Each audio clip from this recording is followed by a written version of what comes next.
Phil Mudd, you work not only at the CIA but the FBI. How's this playing, do you believe, among the rank and file over there, over at the FBI? Boy, you would think on the surface, Wolf, looking at this from the outside, that this would be demoralizing. I'm going to judge that it is not. You've got a group of people who don't join a company. What they join is, and you sense this when you walk the halls of the Hoover Building, as I did, they join a mission that says, I'm here to protect the American people from everything from gangs and organized crime to intelligence threats from Russia and China. The president of the White House thinks that by saying we support the masses of the FBI, but we oppose, in strong language, the president's talking about basically corruption at the FBI today, but we oppose the leadership. The workforce is going to look at this and say, this is an attack on our ability to conduct an investigation with integrity. There's hundreds of agents and analysts working on this investigation. It's not just Christopher Wray, the FBI director. So the FBI people, I'm going to tell you, are ticked. And they're going to be saying, I guarantee it, you think you can push us off this because you can try to intimidate the director? You better think again, Mr. President. You've been around for 13 months. We've been around since 1908. I know how this game is going to be played. We're going to win. Yeah, you don't want the FBI that angry at you specifically, because they've got information that they...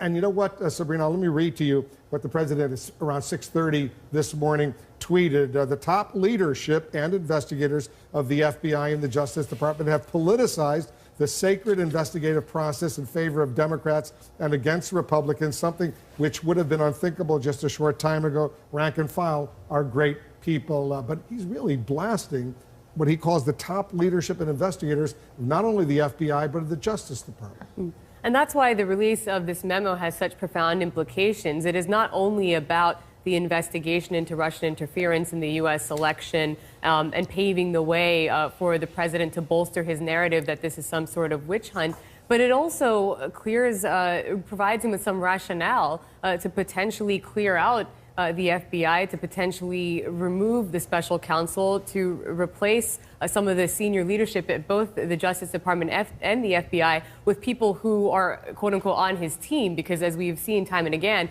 that is what he is seeking from an institution that has long had a history for being independent and not prone to some of these partisan politics that you're seeing manifested through the release of this memo. So, Gloria, I know you've been thinking a lot about this. Where do we go from here? I don't think we know. I think the obvious question is, what does Chris Wray do? From all of our reporting, I believe he stays. I think Rod Rosenstein is in some jeopardy, but I also think that Rod Rosenstein is the person that the president would have to go to if he wanted to fire Bob Mueller. And I think that as a result, he may stay unless he gets fired. I think, though, if you take a step back here, I mean, this is a president who is playing a very dangerous game because, he came into office running against all norms and all institutions, and that really worked for him in the election. But here he is now running against institutions, pushing up against Congress, pushing up against the judiciary, pushing up against his own people at the Department of Justice. And that's a dangerous game for him to play. And I think what he's trying to do is say, look, if Bob Mueller wants me to sit down with him, I have now proven that these people are corrupt, and I can now say in front of the American public, and they will agree with me, why should I? Because they've conducted a corrupt investigation, and he believes, I think, that he can push back against this institution successfully. So, David, you think Rod Rosenstein, the Deputy Attorney General, survives all of this? Look, you look at the body language of the president answering that question today, and you'd have to say no.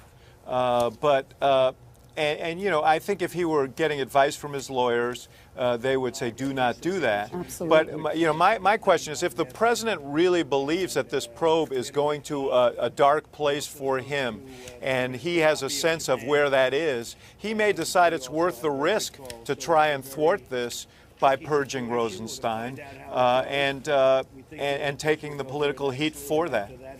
John McCain, Phil, he issued a statement, but let me read a sentence from the statement.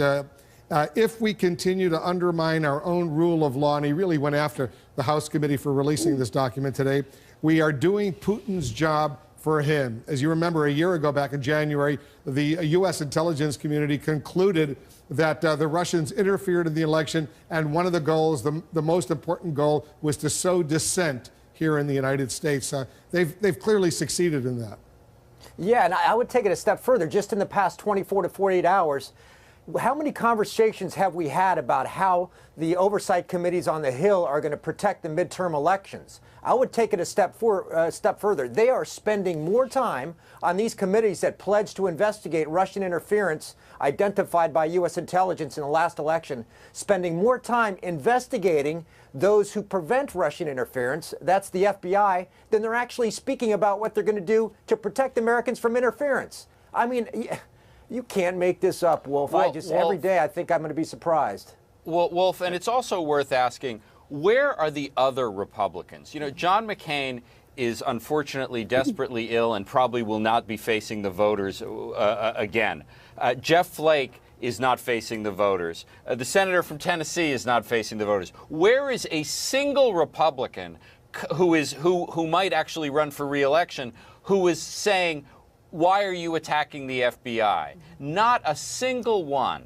Well, that's astonishing. I think you're right, Jeffrey. And I think the question we ask is, what's the tipping point? Is this the tipping point? Would firing Rod Rosenstein be the tipping point? Would firing Bob Mueller be? I mean, everybody keeps waiting for a tipping point here, and we never seem to reach it. Yeah, Lindsey Graham says if he were to fire Robert Mueller, if the president were to fire Robert Mueller, that would be the end of his presidency. That's Lindsey Graham, the Republican senator from South Carolina. I don't believe that. All right, well, that's what he said. Thank you, God bless you, and God bless America.